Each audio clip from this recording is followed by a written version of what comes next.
हाय दोस्तों, अस्सलाम वालेकुम। कैसे आप लोग? मेरा नाम नबील है। ये आज हमारा संडे क्यूएनए है जिसमें आपके पूछे हुए क्वेश्चंस के आंसर मैं देने की कोशिश करता हूँ। अगर किसी क्वेश्चन छूट जाता है then I am really sorry for that, लेकिन उसके लिए मैं ज़्यादा कुछ कर नहीं सकता। अब दोस्तों यहाँ पे एक बहुत ही इंटरेस्टिंग और एक बहुत ही इंपॉर्टेंट वीडियो आने वाली है, बहुत ही amazing drop tested military drop protection वाले केसेस के लिए। देखो आईफोन्स अपने होते हैं महंगे, जैसे यहाँ पे मेरा रखा हुआ है 13 प्रो मैक्स। अब इसको मैं कोई सस्ते केस में तो डालूंगा नहीं, तो यहाँ पे अच्छे क्वालिटी का केस और कम दाम में मिलना जो है थोड़ा मुश्किल हो जाता है। तो यहाँ पे मिलिट्री ड्रॉप टेस्टेड केसेस का मैं रिव्यू लेके आने वाला हूँ विद ड्रॉप टेस्ट। मतलब मिलिट्री ड्रॉप टेस्ट बोल दिया किसी ब्रांड ने कि हमारा केस जो है मिलिट्री ड्रॉप टेस्टेड है, 10 फीट से आप उसको गिराइए, 5 फुट से आप उसको गिराइए तो टूटेगा नहीं। तो हम उसको मान नहीं लेते, हम उसको एक्चुअल में गिरा के देखते हैं फोन को केस में डालकर। तो यहाँ पे ये चीज़ मैं करने वाला हूँ और यहाँ पे इसका पूरा कलेक्शन मैं आपको दिखाने वाला हूँ काफ़ी बड़ा, अगर वो ड्रॉप टेस्ट में सक्सेसफुल हो जाता है तो उस वीडियो का इंतजार जरूर करना। काफ़ी अच्छे केसेस है। और एक बात बताता हूँ, ये जो केस है यहाँ पे देखेंगे सिलिकॉन केस है, बिल्कुल एप्पल के सिलिकॉन केस जैसा। लेकिन अगर मैं आपको एप्पल का सिलिकॉन केस दिखाऊं जो मेरे यहाँ पे 13 मिनी पे लगा हुआ है, तो इस पे एप्पल लोगो है और इस केस पे नहीं है। ये चीज़ ये भी बता दी दोस्तों कि ये एक काफ़ी अच्छी और बड़ी कंपनी का केस है। अगर आपको कोई भी ऐसा केस मिले जिसपे एप्पल लोगो हो लेकिन वो केस एप्पल का नहीं है, इसके मतलब समझ जाना कि वो कंपनी जो है एकदम फालतू है। इसका रीजन ये है कि एप्पल का जो लोगो है वो सिर्फ एप्पल इस्तेमाल कर सकता है, कोई और कंपनी नहीं। चलिए दोस्तों, अपना क्यूएनए जो है शुरू करते हैं, कि इसके बारे में फिर कभी बात करेंगे। वृषांग ने पूछा है, मैं नया आईपैड एयर जो है ये लेना चाहता हूं, जो नया है 5th जनरेशन वाला।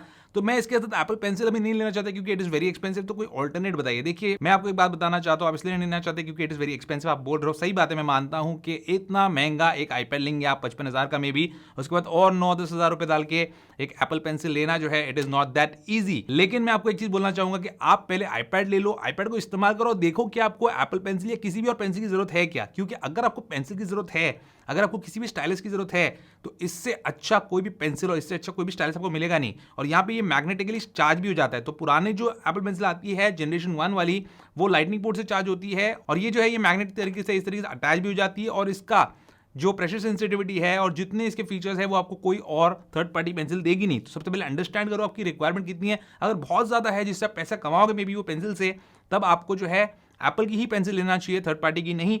लेकिन अगर आपको सिर्फ नोट टेकिंग के लिए लेना है, तब मैं आपके लिए वीडियो बना के बताने की कोशिश करूंगा कि कौन से पेंसिल अच्छी है। मैंने भी ट्राई नहीं किया क्योंकि जनरली जब भी मैं आईपैड लेता हूं तो उसके बाद मैं ओरिजिनल एप्पल पेंसिल ही लेता हूं। अगला क्वेश्चन है दोस्तों अमित सिंह का। ये बोलते हैं सैमसंग ने गैलेक्सी F23 एक फोन लॉन्च किया बजट में, जिसमें से चार्जर हटा दिया, तो ये बहुत ही गलत बात है। तो इंडियन गवर्नमेंट ने भी ब्राजील की तरह कुछ स्टेप लेना चाहिए जिससे कंपनी जो है वो चार्जर देना चाहिए बॉक्स में। मैं तो बोलता हूं आईफोन के चार्जर जो है वो भी बॉक्स में आने चाहिए, ना सिर्फ बजट फोन्स के। क्यों भाई बजट फोन्स के ऊपर क्यों जुल्म, जब फ्लैगशिप में जिसमें कंपनी मैक्सिमम प्रॉफिट कमाती है, ये जो फ्लैगशिप फोन है, महंगे फोन समझ लो, फ्लैगशिप बोलो जो बोलना है बोलो, जैसे ये 13 प्रो मैक्स है, इसमें कंपनी मैक्सिमम पैसा कमाती है, लेकिन इसमें जो है चार्जर हटा देती है। तो ये चीज भी स्टॉप होनी चाहिए। इनफैक्ट मैं ऐसा बोलता हूं कि एप्पल हो या कोई और कंपनी हो, सैमसंग हो, कोई भी हो, एप्पल ने किया फिर दूसरे लोग कॉपी करने लगे। पहले चिढ़ाते सैमसंग वाले, फिर वही चीज जो है कॉपी कर लेते, थूकते, फिर उसी को चाटते हैं। तो ये चीज अच्छी नहीं लगती और इसमें जो है कंज्यूमर्स का नुकसान भी होता है। तो इंडियन गवर्नमेंट ने जरूर ऐसी कुछ पॉलिसी लाना चाहिए, या फिर एटलीस्ट इतना ऑप्शन कंपनीज देखे हमको कि हमको चार्जर चाहिए या फिर नहीं चाहिए।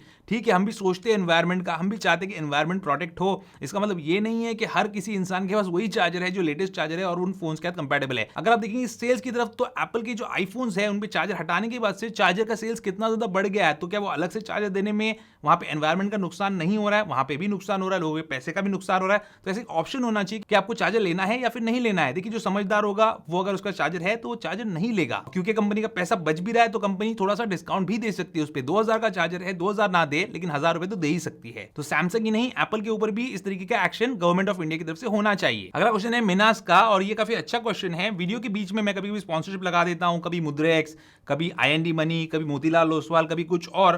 तो ये बोलते हैं कि इसको अगर हम स्किप कर दे स्पॉन्सर वाले पार्ट को, तो क्या स्पॉन्सर पैसा नहीं देता है क्या? रोजी रोटी का सवाल है, इसलिए मैं पूछ रहा हूं।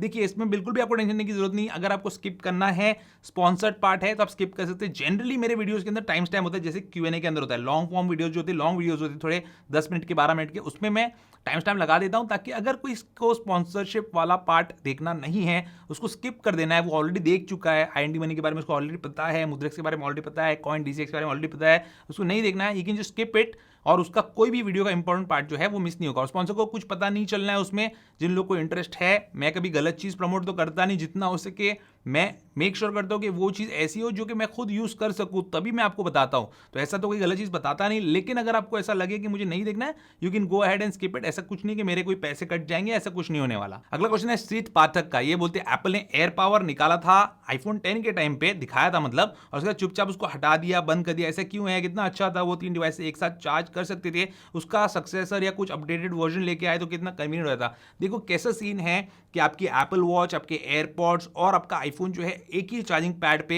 एप्पल ने चार्ज करने के लिए वो चीज डिजाइन की थी। उसकी काफी सारी कॉपीज जो है मार्केट में आई, मैंने रिव्यू भी किया हमारे चैनल पे, मतलब उसके डिजाइन से सिमिलर वाली, लेकिन वहां पे एयर पावर वाली बात नहीं थी। एयर पावर का कॉन्सेप्ट ऐसा था कि आप अपने डिवाइसेस को, चाहे एप्पल वॉच हो, चाहे एयरपॉड्स हो, चाहे आईफोन हो, उस मैट के ऊपर कहीं भी प्लेस करें तो वो उतना ही स्पीड पे चार्ज होना चाहिए। लेकिन इसके लिए इतने सारे कॉइल्स एप्पल को उस पावर मैट के अंदर लगाने पड़ रहे थे, जिसकी वजह से जो डिवाइसेस है वो ओवरहीट हो सकते थे या उनकी बैटरीज को नुकसान हो सकता था। इसलिए एप्पल ने उस प्रोजेक्ट को जो है फिलहाल के लिए कैंसिल ही कर दिया है। तो अभी तक उसका कोई सक्सेसर आया नहीं। हो सकता है एप्पल उसके लिए भी कुछ तैयारी कर रहा होगा और फ्यूचर में कभी वो चीज लेके आए। कन्वीनियंट तो होता, लेकिन सेफ्टी जो है वो नंबर 1 प्रायोरिटी होती है एप्पल जैसी कंपनीज की। अगला क्वेश्चन है रोहन कोठारी का, काफी अच्छा लगा मुझे क्वेश्चन। ठीक है, आईफोन से रिलेटेड नहीं है, कार से रिलेटेड नहीं है, बट एक अच्छा क्वेश्चन है। सभी सब्सक्राइबर्स और मेरे बीच में जो रिलेशन है उसके बारे में है। तो ये बोलते हैं जैसे हम शॉप पे जाते हैं तो वो शॉपकीपर हमको पहचानता है नाम से या चेहरे से, वैसे आप भी क्या हमारी प्रोफाइल पिक्चर, हमारे नाम को ध्यान देते हो और पहचानते हो? बिल्कुल, मैं आपका प्रोफाइल पिक्चर भी पहचानता हूँ, नाम भी पहचानता हूँ। नाम और प्रोफाइल पिक्चर का जो कॉम्बिनेशन है, इससे आपका जो कमेंट है या जो भी आप लिखते हो वो मेरे दिमाग में बैठ जाता है कि हाँ ये रोहन कोठारी है या फिर ये श्रीत पाठक है या कोई और। तो यहाँ पे दोस्तों ये जो चीज़ है ना, ये काफ़ी अच्छी बॉन्डिंग बनाती है। हाँ, आप लोग प्रोफाइल पिक्चर चेंज करते हो, थोड़ा पहचानने में मुझे मुश्किल हो जाती है, क्योंकि वो जो दिमाग चलते रहता है, रिलेट करते रहते हैं, क्योंकि काफ़ी सारे लोग हैं जो हमारे चैनल से बहुत अच्छे तरीके से जुड़े हुए हैं और बहुत अच्छे अच्छे कमेंट्स करते हैं, अप्रिशिएट करते हैं, फीडबैक देते हैं, कभी गलत हो तो गलत भी बोलते हैं। तो ये चीज़ मैं याद रखना चाहता हूँ। लेकिन प्रोफाइल पिक्चर आप लोग भी आपकी मर्जी चेंज करेंगे, लेकिन कभी करते हैं तो थोड़ा कन्फ्यूजन हो जाता है मुझे। अगला क्वेश्चन कार से रिलेटेड है। प्रशांत चौधरी बोलते हैं what are your thoughts about Innova Crysta, is that a good car? भाई बेस्ट कार है सेगमेंट की, इससे बेटर कुछ नहीं है। किया कार्निवल नहीं, कुछ नहीं किया, कैरेंस नहीं किया। कैरेंस के बारे में भी किसी ने मुझे पूछा था, कोई चीज़ इनोवा को टक्कर नहीं दे सकती। जिसके घर में बड़ी बड़ी गाड़ियां होती है 1-1 करोड़ की, 1.5-1.5, 2-2 करोड़ की, वो भी एक इनोवा जो है जरूर रखता है अपने फ्लीट के अंदर। तो इनोवा जो है बेस्ट कार है इन द सेगमेंट। अगर आप इनोवा के लिए एक्स्ट्रा पैसा डाल रहे हो, अगर आपको ऐसा लग रहा है कि यार 30 लाख रुपए की या 25 लाख रुपए की मैं इनोवा ले रहा हूं, तो सही कर रहा हूं क्या एक एमयूवी के लिए, एक वैन के लिए? हाँ, आप सही कर रहे हो। Over the period of time आप देखेंगे तो वो चीज़ जो है फुल पैसा वसूल है और डिप्रिशिएट भी इतना कम होती है ये गाड़ियां, टोयोटा की इनोवा हो या फॉर्च्यूनर हो, कि आपका पूरा पैसा ही वसूल करके देती है आपको, बेचेंगे तब भी। अगला क्वेश्चन है विवेक कुमार का, ये बोलते हैं एयरपॉड्स प्रो का ऑल्टरनेटिव बताओ जिसमें नॉइस कैंसिलेशन भी अच्छी होती है। जितने भी मैंने प्रोडक्ट्स रिव्यू किया है, अगर सस्ते वाले नॉइस कैंसिलेशन है उसमें, तो वो क्वालिटी का नहीं है जो एयरपॉड्स प्रो के अंदर। हाँ, बीट्स वाले जो बड्स है उसका मैं एक बार रिव्यू करना चाहता हूँ और मेरे पास है भी, वो मैं रिव्यू करके आपको बताने की कोशिश करूंगा एज सुन एज पॉसिबल। अगर वो एयरपॉड्स प्रो जितने अच्छे हैं तो आप उसके लिए जा सकते हैं, शायद उसका कॉस्ट थोड़ा कम भी हो जाए उनसे। अगला क्वेश्चन है सुशांत का, ये बोलते हैं एप्लीकेशंस के नीचे कुछ ऐप स्टोर में लिखा आता है कि डेटा लिंक करेगा, ये आपका डेटा ट्रैक करेगा, जैसे व्हाट्सएप और अमेजॉन। तो क्या ये हमारा डेटा चुरा सकता है? इससे हमको कोई नुकसान हो सकता है? बैंकिंग ऐप्स में कुछ भी नुकसान नहीं हो सकता।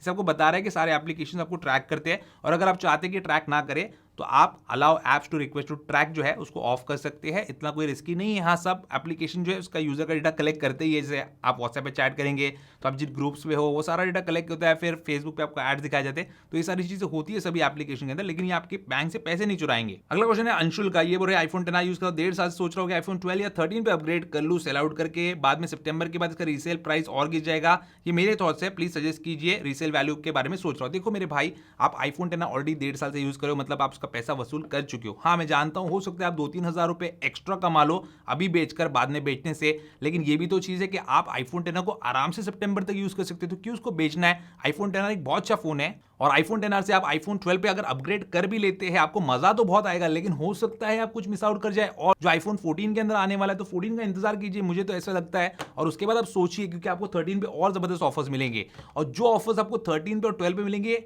14 आने के बाद वो जो है ये प्राइस डिफरेंस जो भी होगा, जब आप अभी बेच रहे तो हो सकता है 2-3 हजार कम में आप बाद में बेचेंगे, 5,000 में उसको मेकअप कर ही देगा।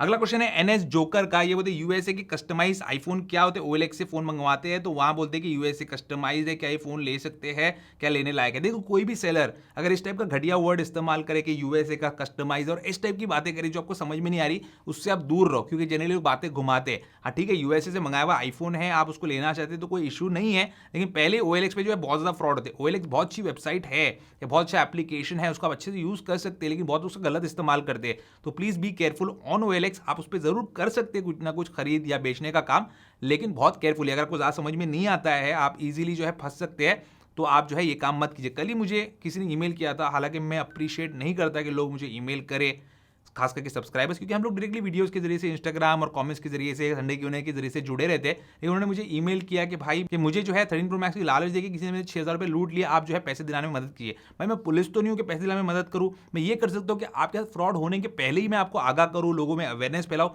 ये मैं काम कर सकता हूँ। एक बार पैसे कोई चोरी कर लेता है तो पैसे मैं वापस नहीं दिला सकता। उसके बाद उन्होंने एक और फोटो मुझे भेजा जिसमें वो मेरे चैनल को अनसब्सक्राइब करे, उसका स्क्रीनशॉट लेके। तो मैं क्या कर सकता हूँ भाई? अगर आपको ये चीज़ समझ में नहीं आती, मतलब आपकी बात नहीं कर रहा हूँ, जिन्होंने मुझे भेजा था उनको मैं बोल रहा हूँ, शायद वो अपना वीडियो देख भी रहे होंगे कि आप अनसब्सक्राइब करें या आप सब्सक्राइब करें, घर वालों से सब्सक्राइब करवाए, घर वालों से अनसब्सक्राइब करवाए। ये मेरे हाथ में नहीं है। मैं अगर आपको कोई अच्छा कंटेंट देता हूँ, आपको अच्छा लगता है, you can subscribe my channel. I want you to subscribe my channel. मुझे बहुत खुशी होती है कोई अनसब्सक्राइब करता है तो मुझे गम होता है। एक एक जो अनसब्सक्राइब करता है कोई भी बंदा, मुझे दुख होता है, क्योंकि मैं भी यहाँ पे मेहनत करता हूँ। लेकिन अगर आपका पैसा कोई चोरी कर लेके जाता है तो मैं उसको वापस लाने में मदद नहीं कर सकता, लेकिन आपको चोरी होने से आपका पैसा जो है बचा सकता हूँ। इसलिए आपको भी बोलूंगा, ये यूएसए कस्टमाइज आईफोन या इस टाइप के कोई भी वर्ड्स यूज करके बोले कि कस्टम से हमने ये जो है आईफोन निकाले हैं और कस्टम ऑफिस से पकड़ा था, इस तक के चक्कर में मत जाओ, ये सब आपको चूना लगाएंगे। अगला क्वेश्चन है दोस्तों नीलेश मौर्य का। इनकी एप्पल वॉच सीरीज 5 का डिस्प्ले जो है टूट गया, क्रैक हो गया। इसलिए हमेशा मैं आप लोगों को बोलता हूं कि भाई, जैसे मैंने राइनो शील्ड के जो एप्पल वॉच के केसेस वगैरह बताया, उस टाइप के कोई केसेस या किसी और के स्पीगन के सब केस के जिसके भी मिले, आप लगाओ एप्पल वॉच पे, कि उसको प्रोटेक्ट करना बहुत जरूरी है। और यहाँ पे आगे लिखते हैं कि इसको जब इन्होंने एप्पल सर्विस सेंटर पे दिखाया 2TV वॉच को, तो वो बोलते हैं कि इसका जो डिस्प्ले है इसको हम चेंज करने में इतना पैसा ले लेंगे आपसे कि आपको ऐसा फील होगा कि भाई 40,000 की अगर वॉच है तो यहाँ पे 35,000 लग रहा है, 5,000 और डाल के मैं नई वॉच ले लेता हूँ। तो मैं क्या करूँ, इतनी महंगी वॉच है, ऐसा हो गया, डिस्प्ले सिर्फ टूटा है, सिर्फ कांच टूटा है, मैं क्या करूँ? तो भाई आप बाहर से करवा लो। एप्पल सर्विस सेंटर वालों का नाटक है इंडिया के अंदर, वो लोगों के पास ये फैसिलिटी नहीं है या फिर ये प्रोविजन नहीं है कि वो आपकी एप्पल वॉच की डिस्प्ले का जो ग्लास है वो चेंज करे।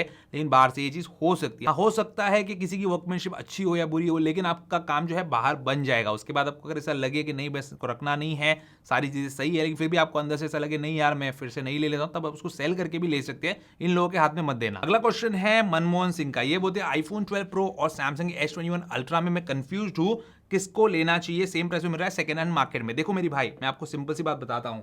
ये है आईफोन जो चलता है iOS के ऊपर, ये है गूगल का पिक्सल जो चलता है एंड्रॉइड OS के ऊपर। अब इन दोनों में से आपको कौन सा लेना है, ये कंप्लीटली आपके ऊपर डिपेंड करते हैं। जिन दोनों फोन्स का आप नाम ले रहे हो ये बहुत अच्छे हैं। मैं अगर आपकी जगह सीधा आईफोन ले लूंगा, क्योंकि मुझे आईफोन ही ज्यादा पसंद है। देखो ये पिक्सल 6 प्रो है या आईफोन 13 प्रो मैक्स है, दोनों को यूज करता हूं। ज्यादा प्रीमियम एक्सपीरियंस, ज्यादा अच्छा एक्सपीरियंस मुझे आता है आईफोन पे। लेकिन जिस प्राइस पॉइंट पे ये मिल रहा है, it is more value for money अगर आप प्राइस को कंसीडर करते हो तो। फिलहाल इंडिया के अंदर वो कितना प्राइस है क्या है, जब मैं रिव्यू बनाऊंगा तब आपको सारी चीजें बता दूंगा। फिलहाल जो अमेजोन पे चल रहा है 85,000, उससे तो काफी कम है, इतना समझ के चलिए। तो वही चीज मैं आपको बोलना चाहता हूं, अगर आपको दोनों चीज सेम प्राइस पे मिलती है तो आप कंप्लीटली, ये आपके ऊपर डिपेंड करता है कि आपको किस OS के साथ जाना चाहिए। अगेन बोलना चाहूंगा, मैं अगर आपकी जगह रहता तो आईफोन ही चूज करता। अगला क्वेश्चन है दोस्तों टिन का। ये बोलते हैं कि iPad Air 5 लूं या फिर iPad Pro 11 इंच वाला। तो iPad Pro 11 इंच वाला आपको लेना चाहिए। इसमें आपको फेस आईडी सेंसर मिलता है, उसके अंदर आपको मिलता है टच आईडी सेंसर। iPads के लिए मुझे ऐसा लगता है कि टच आईडी जो है उससे फेस आईडी ज्यादा बेहतर है। यहाँ पे देख सकते हैं प्रोमोशन डिस्प्ले, कितना मजा आता है इसको यूज करने में,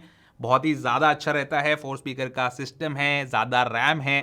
सीधा जाके अगर आपको मिलता है प्रो तो प्रो उठा लो। अगला क्वेश्चन है सैयद का। ये बोलते हैं हर साल मैं जो है या 1.5 साल में 30-35 हज़ार का फोन लेता हूं, तो सोच रहा हूं इस बार जो है प्रो मैक्स मॉडल ले लूं आईफोन का और 4-5 साल तक भूल जाऊं। देखो ये भी अच्छा आइडिया आप कर सकते हो। प्रो मैक्स मॉडल या प्रो मॉडल जो भी आपके लिए कंफर्टेबल है आप उसके लिए जाइए। बहुत अच्छे फोन है, 4-5 साल आप आराम से यूज कर सकते हो। और वो स्ट्रैटेजी भी आपकी अच्छी है जहां पे आप 30-35 हज़ार का फोन लेके हर 1 से 1.5 साल में बेच सकते हो। और ये भी चीज आप कर सकते हैं, नॉन प्रो मॉडल लेके उसको भी 4-5 साल चला सकते हो। तो अगर आपको प्रो मैक्स मॉडल नहीं लेना है तो आप सिंपली जो है आईफोन 13 भी ले सकते हैं, ये भी एक काफी बेहतरीन डिवाइस है। अगला क्वेश्चन है विशाल का। बोलते हैं एंड्रॉइड यूजर हूं और मैं क्या एयरपॉड्स 2 ले सकता हूं, क्या लेना चाहिए, फिर किसी और ब्रांड के लिए जाऊं? किसी और ब्रांड के लिए जाएंगे तो बेटर रहेगा। एयरपॉड्स कोई सस्ती चीज तो है नहीं, और जो बेस्ट कंपैटिबिलिटी है इसकी वो आईफोन्स की आती है। ऐसा नहीं कि एंड्रॉइड पे नहीं चलेगा, ब्लूटूथ ईयरबड्स तो चलेगा, लेकिन फिर उसके अंदर फर्मवेयर अपडेट आने का प्रॉब्लम, कुछ ना कुछ प्रॉब्लम जो है लगा रहेगा। बेहतर है आप किसी और ब्रांड के लिए जाइए। अगला क्वेश्चन दोस्तों मान्या का। ये बोलते हैं क्या iPad Air 5 में अभी ले लूं या बिग बिलियन डेज सेल का इंतजार करूं? तो मुझे लगता है अभी ले लेना चाहिए, लॉन्च पे ऑफर है तो उसका फायदा उठाओ। बताओ बीबीडी जो सेल आएगी उसमें हो सकता हो 2-3 हजार रुपए आपके बच जाए, लेकिन भाई उसको कितने महीने बाकी है अभी ले लो, नया प्रोडक्ट आया उसको एंजॉय करो, मैक्सिमम यूज करो, आपका फायदा ही होगा उसमें। अगला क्वेश्चन है प्रणव का, बोलते इंडिया में एप्पल स्टोर जो है कब देखने मिलेगा? तो एप्पल स्टोर की ऑलरेडी तैयारी काफी टाइम से चल रही है, कोविड की वजह से जो है स्लो हो गया था। एप्पल जो है ये ऐसी एक कंपनी है जिसके बहुत ज्यादा प्रोटोकॉल्स रहते हैं, बहुत ज्यादा हेल्थ एंड सेफ्टी दुनिया भर के इश्यूज रहते हैं, और जब तक वो परफेक्ट चीज नहीं बना दे, चाहे वो स्टोर की ना हो, वो उसको लॉन्च नहीं करेंगे। तो सारी प्लानिंग के साथ, सारी तैयारी के साथ वो अपने स्टोर को लॉन्च करेंगे जहां पे उनके पास इनफ सप्लाईज भी हो, जितनी डिमांड है लोगों की उसको मीट करने के लिए। अगला क्वेश्चन है सुब्रता कुमार मंडल का, ये बोलते हैं फ्लिपकार्ट पे एप्पल प्रोडक्ट्स पे नो रिटर्न पॉलिसी है, अगर डैमेज प्रोडक्ट्स आए तो क्या करो? देखो भाई ये चीज तो हो सकती है, मेरे साथ कभी हुई नहीं। फ्लिपकार्ट से, अमेजोन से मैंने बहुत एप्पल प्रोडक्ट्स मंगाए हैं, फोन्स भी मंगाए, काफी कुछ मंगाया, लेकिन कभी मेरे को डैमेज जो है प्रोडक्ट मिला नहीं, क्योंकि काफी अच्छी पैकेजिंग में लोग देते हैं। अगर आपको ऑनलाइन ही मंगाना है तो और बेटर ऑल्टरनेटिव जो है, ज्यादा बेहतर पैकेजिंग के साथ, वो एप्पल का ऑफिशियल स्टोर है इंडिया का, उससे आप ले सकते हैं, उतने अच्छे डिस्काउंट्स आपको मिलेंगे नहीं, या फिर आप ऑफलाइन रीसेलर्स को ट्राई कर सकते हो। और अभी जो है, कल मैंने वीडियो बनाई थी होली के सेल वाली, अभी जो है फिलहाल ऑफलाइन में भी काफी जबरदस्त ऑफर्स है, और वहां पे आपको वो लोग अनबॉक्सिंग करके आपके सामने एक्टिवेट करके आपको फोन देंगे, तो यू विल बी श्योर कि आपका फोन खराब नहीं है। अगला क्वेश्चन है पार्थ का, इनके पास 13 प्रो मैक्स है यूएसए वाला, और 4 दिन पहले उन्होंने लिया है, इनको येलो टिंट का डिस्प्ले जैसा देखने को मिल रहा है, इन्हें ट्रू टोन वगैरह सब ऑफ करके देखा, एप्पल सपोर्ट से भी कांटेक्ट किया, वो बोलते किसी किसी आईफोन में ऐसा येलो टिंट आता है। अब 1 लाख का प्रोडक्ट मैं लूं और इस टाइप का प्रॉब्लम आए तो क्या करूं? देखो ये चीज तो है कि अगर कोई ऐसे मैन्युफैक्चरर ने आपका डिस्प्ले बनाया है जहां पे उसकी टेक्नोलॉजी की वजह से थोड़ा सा येलो टिंट आता है डिस्प्ले में, तो ये चीज पॉसिबल है, लेकिन अब कितना येलो टिंट है ये मुझे पता नहीं, आपके डिवाइस को देखने भी पता चलेगा। अब दूसरी बात यहाँ पे ऐसी है कि आपके पास क्योंकि नया आईफोन है, वारंटी में है, तो आप डिमांड कर सकते हैं कि मुझे ये एक्सेप्टेबल नहीं है, और मुझे यहाँ पे या तो रिप्लेसमेंट, रिपेयर कुछ तो आपको करके देना पड़ेगा, और उनको करके देना पड़ेगा, बस आपको थोड़ा फोर्स लगाना पड़ेगा, क्योंकि इंडिया में इन लोगों के अंदर जो है ना मस्ती ज्यादा है। एप्पल सर्विस सेंटर वालों के अंदर बहुत सारे सर्विस सेंटर ऐसे ही है, थर्ड पार्टी वाले हैं, तो वो लोग अपनी मनमानी करते रहते हैं। और एक बात मैं आपको बता देता हूं कि वहां पे कलर टेम्परेचर एडजस्टमेंट का भी ऑप्शन है सेटिंग्स के अंदर, आप जाएंगे तो डिस्प्ले के अंदर अगर आप जाके देंगे तो वहां पे आपको चीज मिलेगी, थोड़ा उसको कूलर टोन पे लेके जाओ, देखो क्या वहां पे कैलिब्रेशन के अंदर कुछ ऊपर नीचे हो गया क्या, अगर हुआ है तो आप उसको फिक्स भी कर सकते हैं घर बैठे। अगला क्वेश्चन है फन ऑफ गुजराती का, बोलते मेरे फ्रेंड दुबई से आईफोन 13 ला रहे हैं, बट एयरपोर्ट पर बिल का मना कर रहे हैं, और बोलते हैं कि एप्पल केयर पे बोल रहे हैं कि जहां का फोन है वहां का बिल चाहिए, तब वारंटी मिलेगी, तो बिल कैसे परचेस करूं? आपके फ्रेंड जो है ना उनको बोलो बेकार की बातें मत करो, चुपचाप बिल जो है ना अपनी बैग में, अपने फ्रेंड के बैग में कहीं पे भी वॉलेट में रख के लेके आओ, कोई जाके बिल नहीं पूछने वाला एयरपोर्ट के ऊपर कि आप ये फोन लेके आए तो उसका बिल भी लाया हो आपने दुबई से लिया, ऐसा कोई पूछता नहीं है। चुपचाप बिल लेके आ सकते हैं, बिल का फोटो भी लेके आ सकते हैं, वो बिल का आप यहाँ पे फोटो का प्रिंट आउट भी ले सकते हैं, और इंडिया में वारंटी भी क्लेम कर सकते हैं, ऐसा कुछ नहीं होता है, बेकार में आपको डरा रहे वो। अगला क्वेश्चन अभिषेक का है, बोलते 100 टाइम जूम का मतलब क्या है? मेरे कजिन ब्रदर ने मुझे 100 टाइम जूम करके कबूतर दिखाया, मतलब 100 टाइम जूम से फायदा क्या है बोलो प्लीज? अगर ऐसा कुछ फायदेमंद चीज है तो मैं आईफोन छोड़ दूंगा, 8 साल से यूज कर रहा हूं, बस 2-3 रीजन बोलो 100 टाइम जूम के। हाँ, 100 टाइम जूम का रीजन ये है कि आपको अगर कहीं आप घूमने जाते हो और आपको ऐसा लगता है कि बहुत दूर का कुछ फोटो ऐसी चीज का है, कोई लैंडस्केप में कोई ऐसी चीज है जिसका आपको फोटो लेना है बहुत दूर से, तब उसका फायदा उठा सकते हैं आप। हाँ, ये चीज है कि फोन में वो है, that is a good thing, लेकिन ऐसा नहीं है कि इट इज अ मेक और ब्रेक थिंग। फिर भी आपको ऐसा लगे कि नहीं भाई मुझे कबूतर देखना ही है, तो फिर आप ले सकते हैं 100 टाइम जूम वाला फोन। आखिरी क्वेश्चन है दोस्तों निक जॉन का, बोलते ज्यादातर लोगों को आईफोन बेकार लगता है, ऐसा क्यों है? ऐसा इसलिए है क्योंकि जेब में पैसा नहीं होता, जिसकी जेब में पैसा नहीं होता उसको आईफोन बेकार लगता है, या तो उसको आईफोन बहुत अच्छा लगता है और वो जेन्युइनली बोलता है भाई आज मेरे पास पैसा नहीं है, जब पैसा होगा तो मैं जरूर अपनी जिंदगी में आईफोन लूंगा। और दूसरा है डिनायल मोड में जो रहता है, उसको आईफोन अच्छा लगता है लेकिन उसके पास पैसा नहीं है, तो वो चाहता है कि वो उसकी बुराई सुने ताकि उसके दिल को तसल्ली मिले। तो बोलते हैं ना दिल को बहलाने के लिए ख्याल अच्छा है, वही वाला हिसाब है। बहुत सारे यूट्यूबर्स गुमराह करते हैं, मैं जानता हूँ, वो लोग के पास आईफोन तो होता नहीं, बस आईफोन की बुराई करते रहते हैं। हमारे पास तो दोनों है भाई, आईफोन भी है, एंड्रॉयड भी है, गूगल भी है, सैमसंग भी है, और एप्पल के सारे आईफोन्स भी है, जिसका हम रिव्यू करते हैं और सही सही हमारे सब्सक्राइबर्स को बताते हैं। ऐसे भी वीडियोस मैंने देखा है कि भाई अभी जुम्मा 8 दिन नहीं हुए आईफोन लिए और लगे उसकी बुराई करने में, एंड्रॉयड से कंपेयर करने में। पहले समझ तो लो उसके अंदर क्या है और क्या नहीं, अपने सब्सक्राइबर्स को क्यों गुमराह करते हो। इसी बात पे दोस्तों आज का हमारा संडे Q&A जो है हम करते हैं खत्म। उम्मीद करता हूं दोस्तों आपको आज का वीडियो पसंद आएगा, पसंद इसको लाइक एंड शेयर जरूर कीजिए और मेरे चैनल को सब्सक्राइब कीजिए। Good bye.